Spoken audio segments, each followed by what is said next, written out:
కారుచున్న కన్నీరు తుడచి పగిలి ఉన్న గుండెను ఓదార్చి, కారుచున్న కన్నీరు తుడచి పగిలి ఉన్న గుండెను ఓదార్చి, ఆదరించిన స్నేహితుడా, నన్నోదార్చిన నాహితుడా, ఆదరించిన స్నేహితుడా, నన్నోదార్చిన నాహితుడా, నన్ను ఓదార్చిన.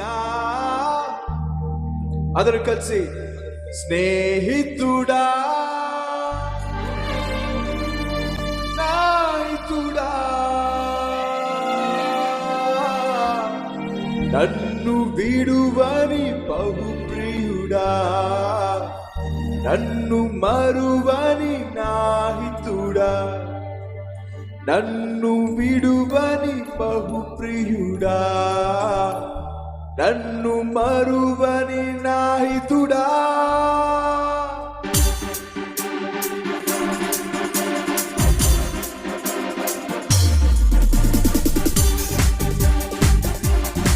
గట్టిగా చెప్పండి కొడుతూ అందరం కలిసి.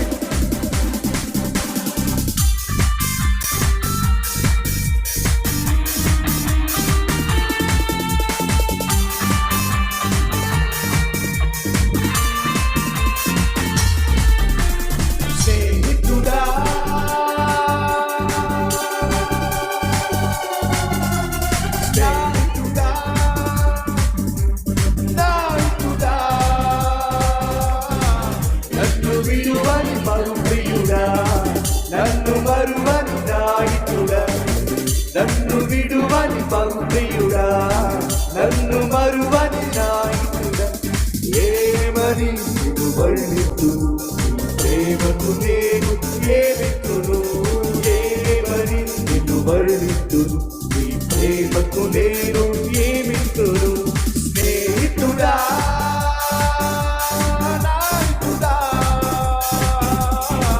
నన్ను విడువని బహుప్రియుడా, నన్ను మరువని నాహితుడా, నన్ను విడువని బహుప్రియుడా, నన్ను మరువని నాహితుడా.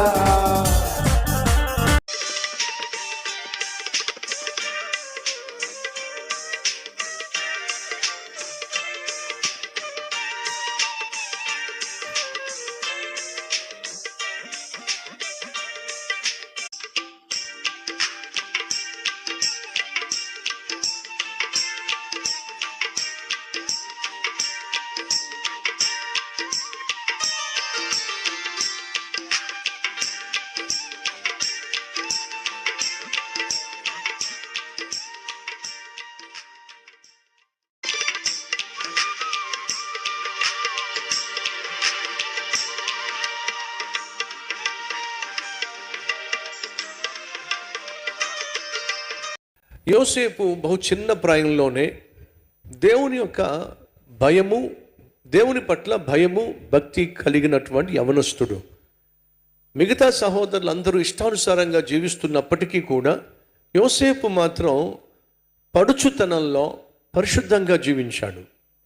తమ్ముళ్ళు చెల్లెళ్ళు యవ్వన ప్రాయంలో కాడి మోయుట అతనికి మేలు.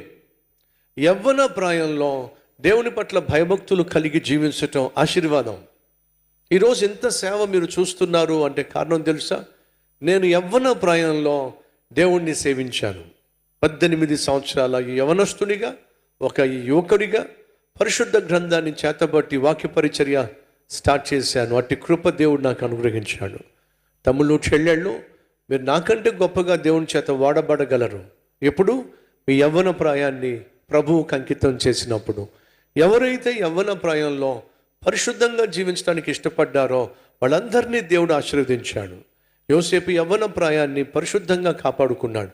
దావీదు యవ్వన ప్రాయాన్ని పరిశుద్ధంగా కాపాడుకున్నాడు.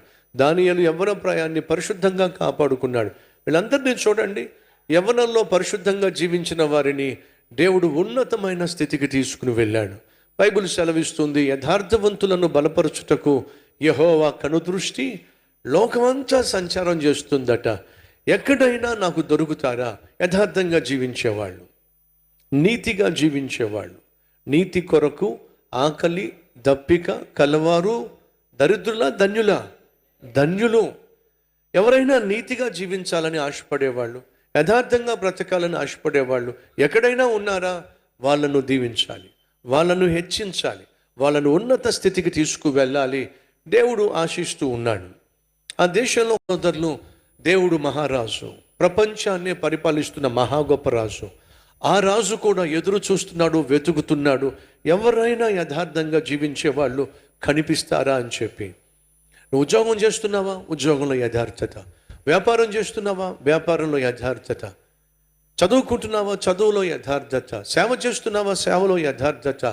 ఎవరు యథార్థవంతులు, యథార్థంగా జీవించేవాళ్ళు కనిపిస్తారా అని చెప్పి దేవుడు ప్రపంచమంతా వెతుకుతున్నాడు. అలా వెతుకుతున్న దేవుని కంటిలో నువ్వు పడితే ఎంత బాగుంటుంది.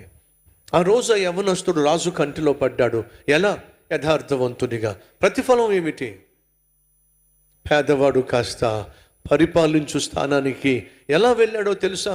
తెలివితేటలతో కాదు, మరి యథార్థతతో. యథార్థవంతులను బలపరుచుటకు యెహోవా కనుదృష్టి లోకమంతా సంచరిస్తూ ఉంది. ఆ దేవుని దృష్టిలో నువ్వో పడితే ఎంత బాగుంటుంది. ఆ దేవుని దృష్టిలో నువ్వో, తమ్ముడు వింటున్నావా? చెల్లి వింటున్నావా? సహోదరుడు సహోదరి వింటున్నావా? ఆయన దృష్టిలో నువ్వు పడితే ఎంత బాగుంటుంది.